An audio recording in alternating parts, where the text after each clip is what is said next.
Halo, selamat datang di dalam video pembelajaran saya hari ini untuk mata kuliah bimbingan konseling individual dengan topik dari pertemuan hari ini adalah logoterapi.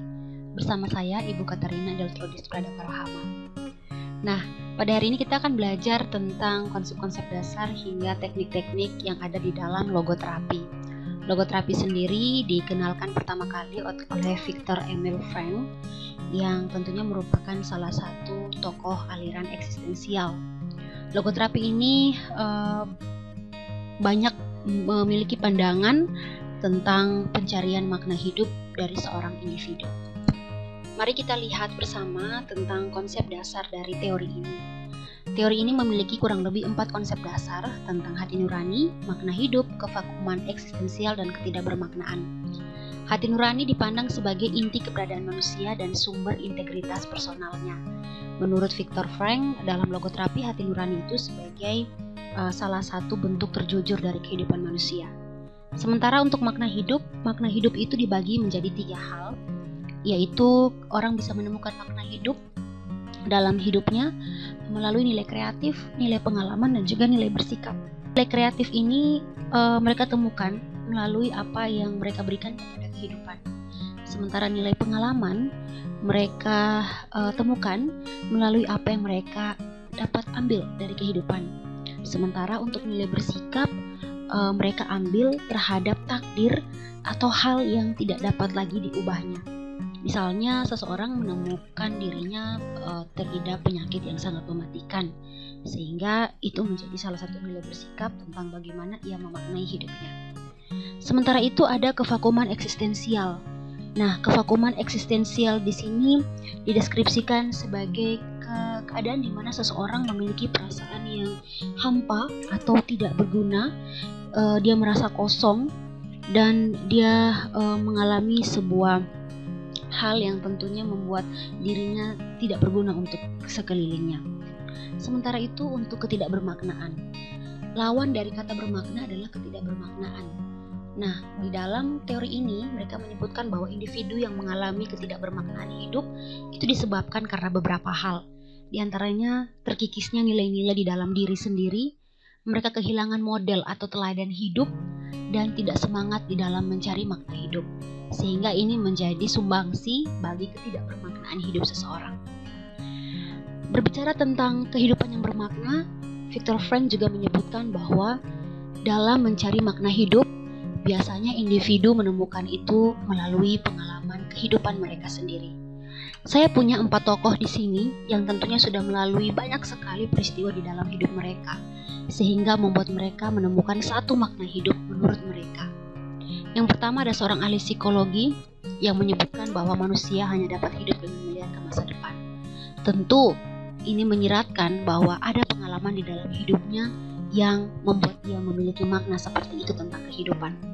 Lalu yang kedua ada Nelson Mandela, salah seorang tokoh yang waktu itu sangat menentang tentang orang kulit hitam di Amerika. Dalam kehidupan dan pengalaman hidupnya, dia menemukan banyak hal yang menjadi pelajaran, sehingga dia mendapatkan satu makna bahwa semuanya kelihatan tidak mungkin sampai segala sesuatu selesai. Karena berkat perjuangannya, orang kulit hitam dapat diterima di dalam kalangan orang kulit putih. Lalu yang ketiga ada Oprah Winfrey. Oprah Winfrey ini merupakan salah seorang presenter terkenal di Amerika yang punya nama talk show seperti namanya, dan dia hidup dari orang ras kulit hitam, yang dimana kita tahu ras kulit hitam itu memiliki banyak sekali hal-hal yang tidak mengenakan dalam kehidupan mereka, mulai dari stereotip, diskriminasi, dan segala macamnya. Sehingga dia pun mengalami hal-hal tersebut, mulai dari dilecehkan secara seksual dari masa kecil, dan banyak sekali kekerasan yang dia temui. Sehingga Oprah memiliki satu makna hidup dalam kehidupannya, bahwa penemuan terbesar sepanjang masa adalah bahwa seseorang bisa mengubah masa depannya dengan mengubah sikapnya saat ini. Karena pada saat ini kita ketahui bahwa beliau sudah cukup terkenal dan menjadi aktivis yang luar biasa. Lalu dari Indonesia kita ketemui ada Mary Riana, salah seorang tokoh yang mengalami ketidakadilan di masa era reformasi, di mana waktu itu mereka bangkrut dari usahanya di Indonesia, karena pada waktu itu kaum Chinese di Jakarta harus dijarah dan kemudian diusir, sehingga akhirnya Mary Riana dan keluarga harus berpindah ke Singapura dan mulai menjalani kehidupan yang berbeda 180 derajat, sehingga dari hal tersebut membangkitkan dia untuk menjadi sukses sampai sekarang. Sehingga ada makna hidup yang sering dia ungkapkan, bahwa setiap fase yang kamu jalani harus bisa mendatangkan pelajaran untuk naik ke fase berikutnya. Tentu orang-orang ini bukanlah orang-orang yang terlahir dari satu pengalaman saja. Mereka ini adalah contoh dari segelintir orang yang lahir dari banyak pengalaman hidup yang mereka temui, sehingga membuat diri mereka kadang-kadang berada dalam posisi tidak bermakna, sampai akhirnya mereka bisa menemukan kebermaknaan di dalam ketidakbermaknaan hidup. Dari contoh itu, dapatkah Anda menyebutkan apa sih sebenarnya makna hidup saya dari setiap pengalaman yang saya dapatkan dalam hidup?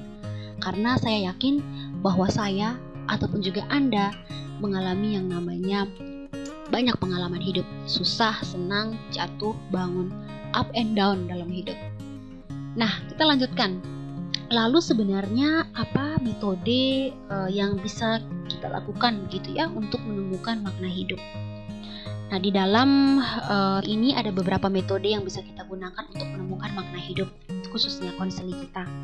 Yang pertama, taking responsibility for meaning. Artinya mengajarkan kepada konseli kita bahwa penting sekali bertanggung jawab atas makna hidup. Di sini Viktor Frankl melihat bahwa membantu konseli di dalam mencapai aktivitas kehidupan yang setinggi-tingginya adalah hal yang sangat penting, sehingga dia melihat bahwa seorang konselor itu harus mampu membuat konseli belajar bahwa mereka harus selalu bertanggung jawab untuk mendeteksi makna dalam setiap kehidupan yang mereka jalani.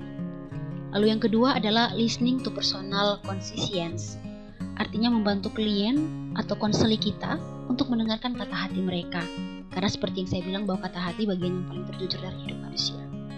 Lalu ada asking a client about meaning, artinya menanyakan klien atau konseli kita tentang makna.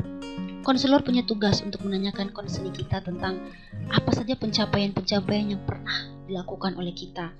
Dan dari situ konseli bisa melihat dan mengeksplorasi serta mengidentifikasikan makna. Kemudian ada yang berikutnya adalah widening horizon in respect of source of meaning, artinya memperluas wawasan tentang sumber makna tersebut. Kemudian ada Socrates questioning, artinya memberikan pertanyaan-pertanyaan Sokratik, yaitu pertanyaan-pertanyaan yang bisa membantu konseli kita untuk mengungkapkan hal-hal yang meresahkan di dalam kehidupan yang fana. Lalu ada juga logodrama. Nah, ini proses yang terakhir. Logodrama ini adalah sebuah kegiatan begitu ya, dalam sebuah kelompok terapi yang bisa dilakukan oleh seorang konseli, dipandu atau dipimpin oleh seorang konselor, seperti kita membuat drama. Nah, itu beberapa hal pengantar yang saya ingin sampaikan kepada Anda sekalian. Selanjutnya nanti akan berkembang dalam proses diskusi dan juga presentasi kelompok. Saya mengucapkan terima kasih dan mudah-mudahan kelompok dapat memandu kegiatan ini menjadi lebih aktif dan berdinamika. Terima kasih, selamat belajar, semoga sehat selalu.